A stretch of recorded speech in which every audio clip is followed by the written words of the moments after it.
High everyone, food in কিচেনৰ অন্য এটা নতুন ভিডিঅ'লৈ আপোনালোক সকলোকে স্বাগতম জনালোঁ। কি খবৰ আপোনালোকৰ? ভালে আছেনে বাৰু? ইমান ঠাণ্ডা বতৰ, ভাবিলোঁ এক মছলা কাৰী ৰেচিপি এটাকে বনাওঁ। এনেকুৱা ঠাণ্ডা বতৰত এনেকুৱা মছলা টাইপৰ কিবা এটা খাব পালে খুব ভাল লাগে, নহয় জানো? দেখিবলৈ যেনেকৈ ধুনীয়া হৈছে তেনেকৈ ঠিক খাবলৈও কিন্তু খুব টেষ্টি হৈছিলে। এবাৰ বনাই প্লিজ ট্ৰাই কৰি চাবচোন। তেন্তে ব'লক ৰেচিপিটো আগবাঢ়োঁ।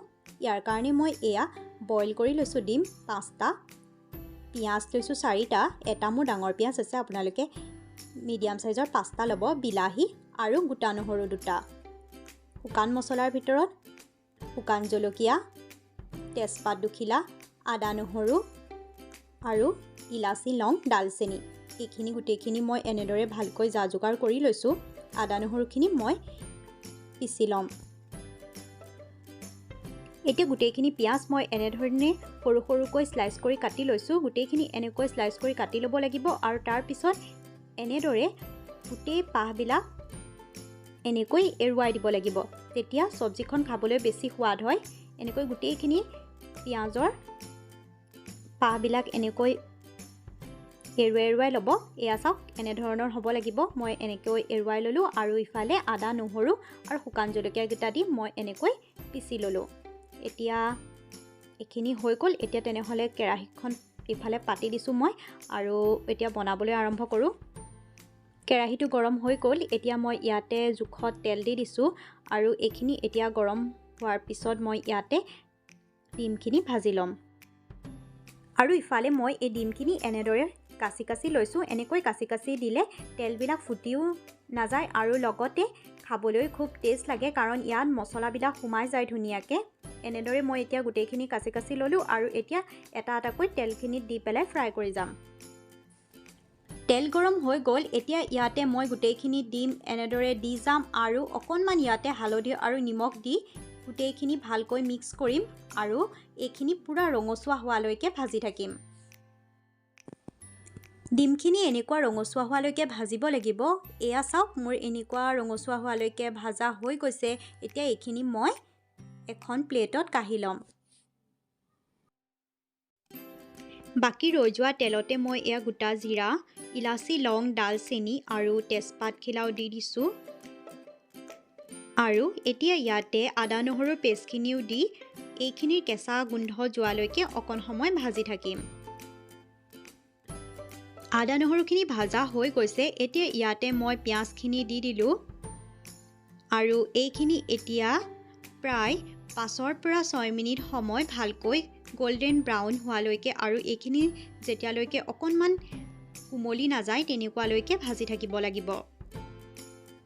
পিঁয়াজখিনি এয়া চাওক, অকণমান কালাৰটো চেঞ্জ হৈছে আৰু লগতে এইখিনি অলপমান সিজিও গৈছে, মানে কোমল হৈ আহিছে পিঁয়াজটো। এনেকুৱালৈকে ভাজিলেই হ'ব। আৰু এতিয়া ইয়াতে মই গোটা নহৰু 2টা দি দিছোঁ, লগতে ইয়াতে বিলাহীখিনিও এতিয়া দি দিলোঁ আৰু এইখিনি এতিয়া অলপ সময় প্ৰায় 5 পৰা 6 মিনিট সময় আকৌ ভাজি ল'ম, যাতে বিলাহীখিনি সিজি যায়। লগতে এতিয়া ইয়াতে মই শুকান মছলাৰ ভিতৰত এচামুচ হালধি পাউডাৰ দি দিলোঁ আৰু এচামুচ জিৰা পাউডাৰ আৰু সোৱাদ অনুসৰি নিমখ দি দিছোঁ। ইয়াতে নিমখ দি দিলে সোনকালে বিলাহীটো ছফ্ট হৈ যায়। আৰু এতিয়া এইখিনি গোটেইখিনি ভালকৈ মিক্স কৰি ল'ম। অলপ সময় ভাজাৰ পিছত এতিয়া ইয়াতে মই ধনিয়া পাউডাৰ দি দিছোঁ আৰু এচামুচ ৰেড চিলি পাউডাৰ আৰু 1 চামুচ মিট মছলা দি এইখিনি ভালকৈ মিক্স কৰি প্ৰায় 6 পৰা 7 মিনিট সময় ভালকৈ ঢাকোন লগাই এইখিনি ভাজি ল'ম। 5 মিনিটমান সময় ভাজাৰ পিছত এইখিনি আকৌ এবাৰ লৰাই ল'লোঁ আৰু আকৌ পুনৰ 5 মিনিটমান সময় এইখিনি ভালকৈ সিজিবলৈ দিম। প্ৰায় 10 মিনিটমান সময় এনেদৰে ভালকৈ ভাজাৰ পিছত এইখিনি ধুনীয়াকৈ ছফ্ট হৈ গৈছে। এতিয়া ইয়াতে মই গৰম পানী দি দিছোঁ আৰু এইখিনি এতিয়া ভালকৈ এবাৰ মিক্স কৰি ল'ম আৰু প্ৰায় 10 মিনিটমান সময় আকৌ ভালকৈ উতলিবলৈ দিম। আৰু এই গোটেইখিনি ডিম মই এনেকৈ দুফাল কৰি ল'লোঁ আৰু ইফালে তৰকাৰীখন এয়া হৈ আছে। এতিয়া মই এই পিঁয়াজখিনি এনেদৰে ভালকৈ হেতাখনেৰে ভাঙি দিছোঁ। এনেদৰে পিঁয়াজবিলাক ভাঙি ভাঙি দিব, তেতিয়াহে তৰকাৰীখন খাবলৈ বেছি সোৱাদ হয়।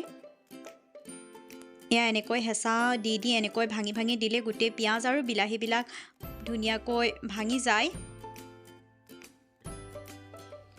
বইল কৰি লোৱা ডিমটোৰ পৰা মই এনেদৰে কুহুমটো এয়া উলিয়াই লৈছোঁ আৰু এতিয়া এয়া উতলি থকা তৰকাৰীখনত কুহুমটো দি এই কুহুমটো ভাঙি দিম।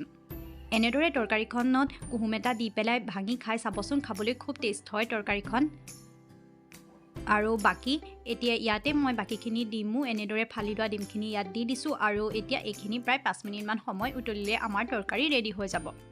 5 মিনিটমান সময়ৰ পিছত এয়া চাওক আমাৰ তৰকাৰীখন ৰেডি হৈ গৈছে। মই ইমানটো জোখতে ৰাখি দিছোঁ। আপোনালোকে যদি ইয়াতকৈ পাতল কৰি খাব বিচাৰে তেনেহ'লে অকণমান পানী যোগ কৰিব পাৰে, কিন্তু এইখন তৰকাৰী এনেদৰে অকণমান গ্ৰেভি হৈ থাকিলেই ভাল লাগে। এয়া আমাৰ ডিমৰ তৰকাৰী ৰেডি হৈ গ'ল। এনেদৰে যদি বনাই খাই পোৱা নাই তেনেহ'লে প্লিজ এবাৰ বনাই খাই চাব আৰু কমেণ্ট কৰি জনাব কেনেকুৱা পালে। যদি ভাল পালে তেনেহ'লে প্লিজ লাইক কৰিব, শ্বেয়াৰ কৰিব আৰু মোৰ চেনেলটো যদি পোনপ্ৰথমবাৰৰ বাবে চাই আছে তেনেহ'লে প্লিজ ছাবস্ক্ৰাইব কৰি দিব।